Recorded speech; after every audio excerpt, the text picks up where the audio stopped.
And just keep continuing north, going a circuitous route. Is that the right word? Circuitous? Anyways, a circular route around the city. Now, you can already see the lighthouse. And it is a fully functioning lighthouse. I believe it's currently set to on. There's a switch inside that turns it off. And I don't think the inside is too special, but we still may as well check it out. You can already see popping up the nameplates for the airship dock in Triveos. So that tells you how far away we are from the city, how close we are. And this is a large swampy area, never turned appropriately into ocean, but it doesn't really need to. I mean, it's just kind of on the edge of the bay, so... Yeah, you can already see the city starting to pop in, the harbor starting to pop in and everything. You go around this way.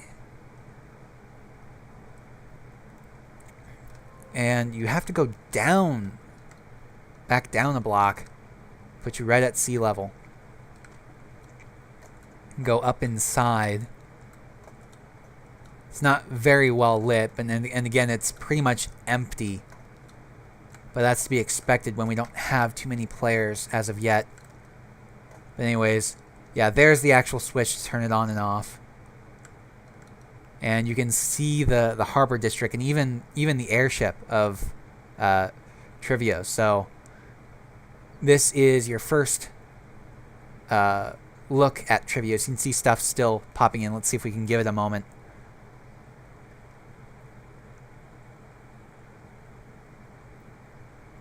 There we go. From the eastern edge. And actually, I think... Ooh, that water needs to be fixed. I think... No, we'll wait. I was going to say we'll go explore the Tyrium, but we'll wait until we're actually in the harbor district to do that. So anyways, we continue along this way. You can already see the wall of the city.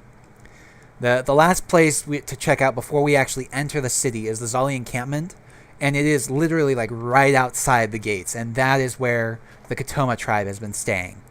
They're not living in the city or anything. As a matter of fact, I don't think there really are that many people living in the city right now, because almost all the Zali we have that are active are part of the Katoma tribe, and we don't really have any active... Where's the path? Not sure what happened to it. We don't really have any active Lasha players as of yet. But anyways, here you can already see it is the Zali encampment. Most of the tents are have white cloth, white canvas. There are two that have black coverings. Those would be Hollows and No Crows. No Crow is the tribe's medicine man, and he's currently acting as the leader since they're... yeah, that one would be Hollows. Since... Yeah, it's locked. I can't go in. Since their actual leader, Liane, I believe her name is, has been missing for quite some time. Yeah, No Crow Katomas. And it's very nice and green inside, which kind of makes sense. I mean, he is a medicine man, so... He's even got melons blocking his way here. I'm not going to break it, but he's got a little mini farm in there. He's a very herbal type guy.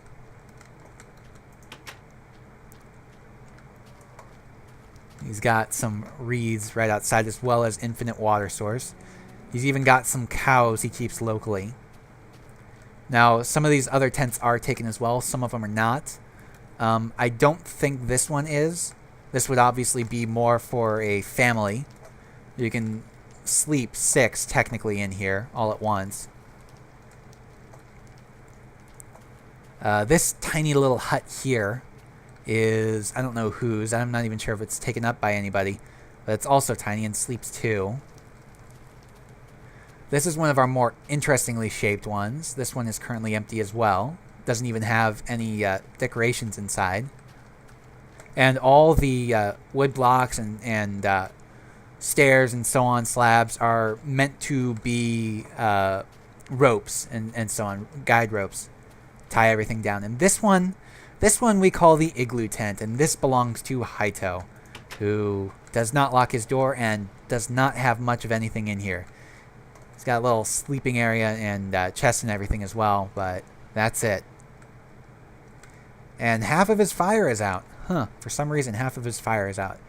But I think it's kind of obvious why we call this one the igloo tent, because it kind of looks like an igloo. Anyways, back over here is the entrance to Triveos. Now, it has kind of a double gate. Here, so that people don't complain about light. There we go, since it started raining, darkening, and everything. Originally, the gatehouse did not have the double gates and the guard bit in front. That was added on when we added in the plugin that allowed the actual raising and lowering of the gates. Because originally, well, as you can see, the gatehouse itself is at a diagonal. And unfortunately, this plugin does not work at a diagonal. Now, the thing about this gatehouse, though, is it also serves as the proper barracks for Azrael's military. And in here, over here, we have like the kitchen and everything, kind of a mess hall area here. There's plenty of stuff here. Access out onto the walls. If we go up a level, it would be like a whole bunch of barracks and type stuff. Let's see, over here is something, I'm not sure what. Quartermaster's area, I guess. Supply, armory, stuff like that. More stuff back over here. Up this way is kind of an attic area. I guess you could use this for more storage if they really needed it. And we go through the door. And, there we go. I was going to say, where's the buttons to let me through? There we go. Obviously, right up top is where you can access the gatehouse with a nice banner. Go up on either side. Look out over everything. Look out over the city. Let's go back down.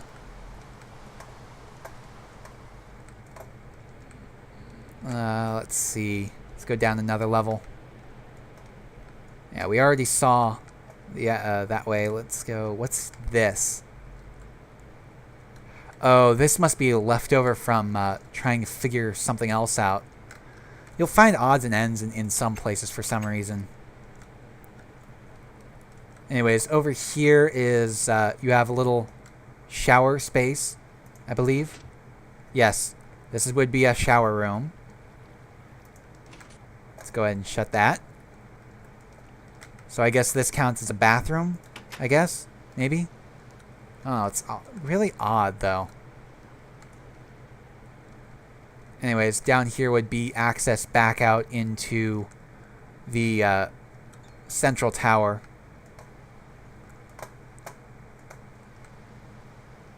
There we go. Now we can actually explore the city proper. Now, the first thing coming into the city is pretty much the housing. And housing in Triveos a lot of it is very high efficient. We do have, especially low income housing is very high efficient. We also have a lot of mid-level houses and several different high-end houses as well, closer to the palace. Now, right over here real quick is the military's training grounds. You have a nice little obstacle course here. I'm not going to go through it right now. The final bit of it is jumping into a little tunnel there, which allows you to come back out here, which is exit only. You have working archery targets here, where as soon as the blocks get updated by getting hit with arrows, they kind of pop out so that you can collect the arrow a little bit easier. Plenty of training dummies. Kind of a sparring arena there. And access to the tower and back to the wall and the barracks. Kind of a little straightforward area.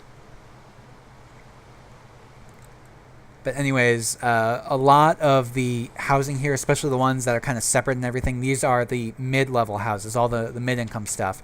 And I'm not going to bother going through all of them. Some of them are decorated, some of them are not, some of them are only partially decorated. But we have like several different unique styles of housing throughout here.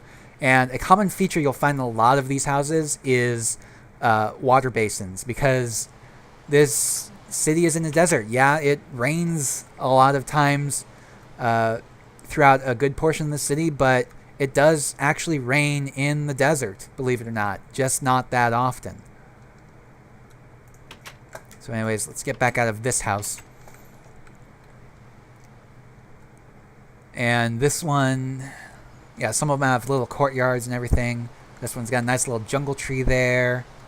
Back this way looks to be a little park area, little oasis in the city. Back around this way are more houses. There's still plenty of room for more houses to be built, both mid-level and low-income. A lot of these houses are mid-level. Here are all the low-income houses. You can see they're very close together. This one is actually owned by Les Snaggletooth, who hasn't really done any decorating it, and I can't go inside it to show it to you guys.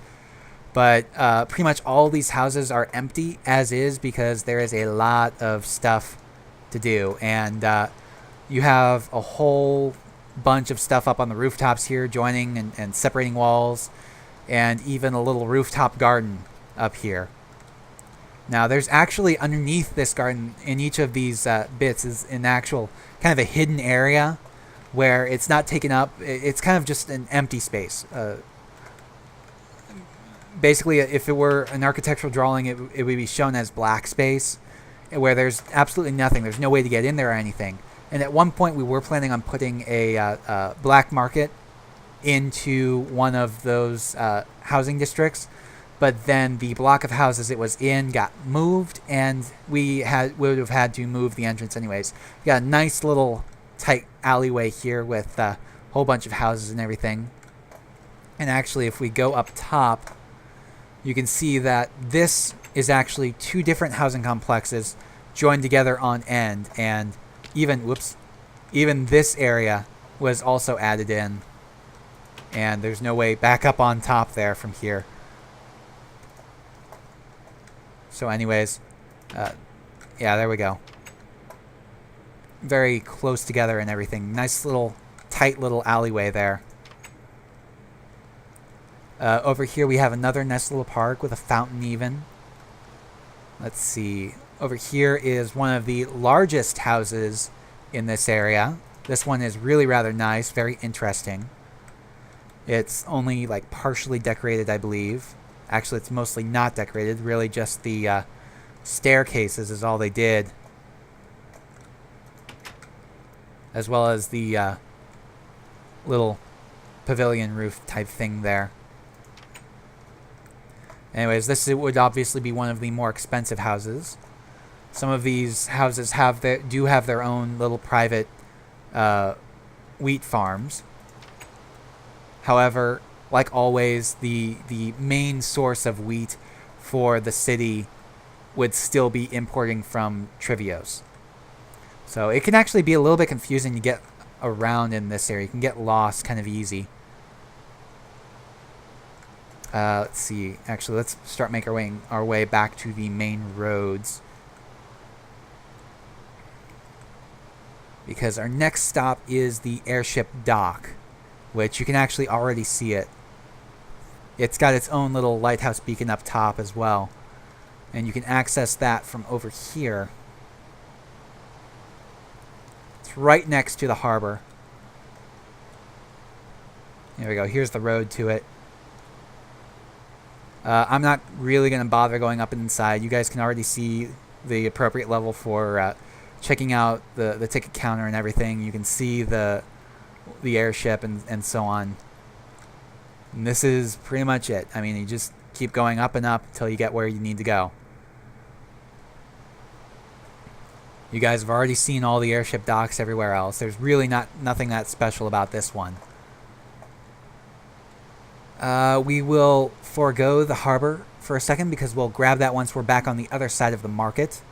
And actually, we're going to forego the market for a second to check out... Ooh, I need to eat. to check out the inn. The Blue Cactus Inn is the actual name of it.